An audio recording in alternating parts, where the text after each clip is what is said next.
Running a game of D&D will, no matter how hard some players might attempt to avoid it, require some discretion at some point, and there is more discreet than a knife to the back. Almost since day one of running D&D campaigns, I have been using a stealth takedown mechanic written by Dylan Prober over at wormworks.com.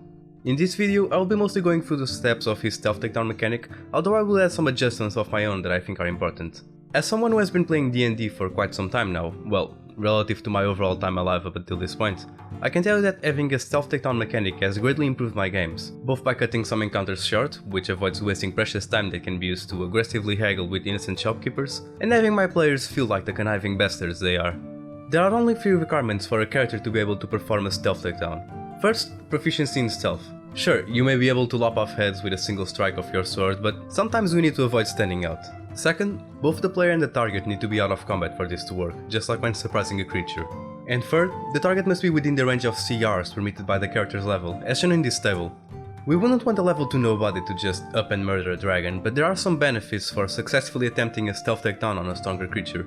As a surprise fourth limitation, after discussing with the High Council of DMs, it seemed appropriate to add rulings due to target size and grappling. And so, stealth takedowns are limited to targets one size larger than you, and you can target creatures that cannot be grappled. Also no stealth takedowns on oozes and wraiths. Well, unless you have a very good reason. As you may have noticed, I do not include being a rogue as one of the requirements, and although they will reign supreme in the art of backstabbing, other classes will have a go at playing dirty too. Most stealth takedowns will follow a very similar formula, so let's go through a simple example. Boblin the Goblin, a prodigy in being adorable and first-degree murder, is making his way towards a shop that has some shiny items he wants to borrow indefinitely. On his way stands a lone guard at the door. Boblin has decided that he will leave blood and chaos in exchange for a pair of shiny doorknobs. First, getting near the target. This part is done as you would do at any point in the game, so it depends from situation to situation. For Boblin that would be a stealth check against the guard's passive perception, as he is not looking for anything in particular right now, mostly just patrolling. Then we go for the strike. Boblin rolls an attack against the guard's AC, and, if Boblin hits, the guard will have to roll a constitution saving throw against Boblin's takedown DC to try and live to see another day. And well, Pete the guard failed his save. In his last living moments, Pete thinks of his 3 children who are going to be left fatherless, his loving wife struggling in bed against sickness, and all the people at the community center he will never be able to help. Boblin thinks of a new pair of doorknobs to add to his ever-growing pile, leaving the unknown man dying to choke on his own blood. But he has to leave fast, as the ruckus he has made has alerted the nearby guards. Now let's imagine Boblin had failed at the various steps of the process. If Boblin had missed his attack, he would have just made a fool of himself and entered combat with the guard. If Boblin had succeeded in the attack but the guard had succeeded in his saving throw, he would just take the normal damage of the attack and again, they would have entered combat. There are also some variants to the method we can use.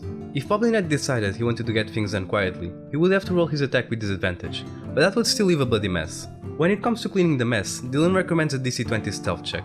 I think this should be left to the DM to decide if it's possible, at what DC to set it, and also to give a minimum time to get things cleaned according to how well the task is accomplished. You can use this table I made to decide that if you want.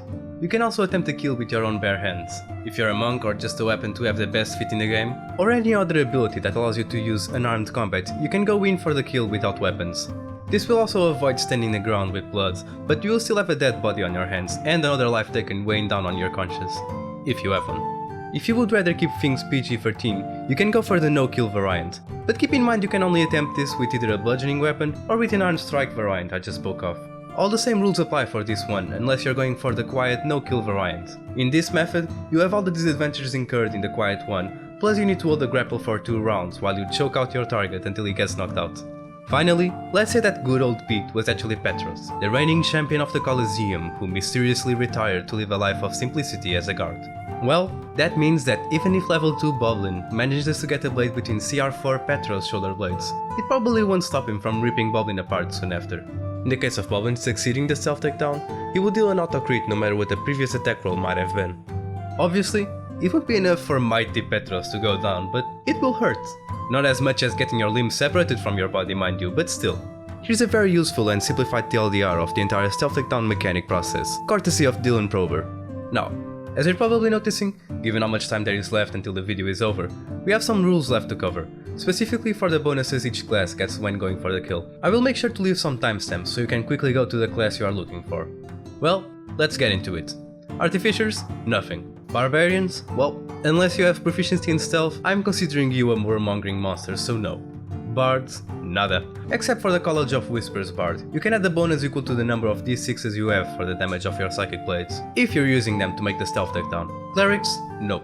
But Trickster Clerics get advantage on the stealth attack, and if they cast Blessing on another character attempting a takedown, they will also get advantage. Druids don't get any unless they have transformed into a creature with stealth, and even if their normal form is incapable of passing through a room without alerting everyone around them, their animal forms don't suffer from that. Fighters? Nyeh. Unless you're a battle master or anyone who has tactical dice usages, then you may use them for the attack roll or to add your stealth takedown DC. Monks already get the unarmed variant basically all to themselves, but Shadow Monks also get a bonus to their takedown DC equal to their wisdom modifier. Paladins? No. You're a walking tank. Get out. If they have their Hunter's Mark on the target, Rangers can add their wisdom bonuses to their takedown DC. If you're a Gloomstalker, you can add your wisdom modifier without the Hunter's Mark, and that's probably the only thing you're gonna get going for you, so good luck. Oh, rogues. You murderous, overpowered, conniving assholes. First, you have no disadvantage on the Quiet Kill variant, just straight to the stabbing. Your self takedown DC also gains a bonus equal to the number of d6s you have for the sneak attack. And if you choose the Assassin subclass, you also get advantage when attempting a kill.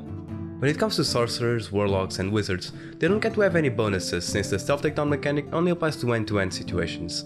You're obviously more than welcome to come up with some variants to add to this homebrew, and if you do, please let me know. I've been thinking of writing up a mechanic similar to this one for ranged stealth takedowns, although honestly, it seems kind of redundant to me, but I would love to read your opinions on that.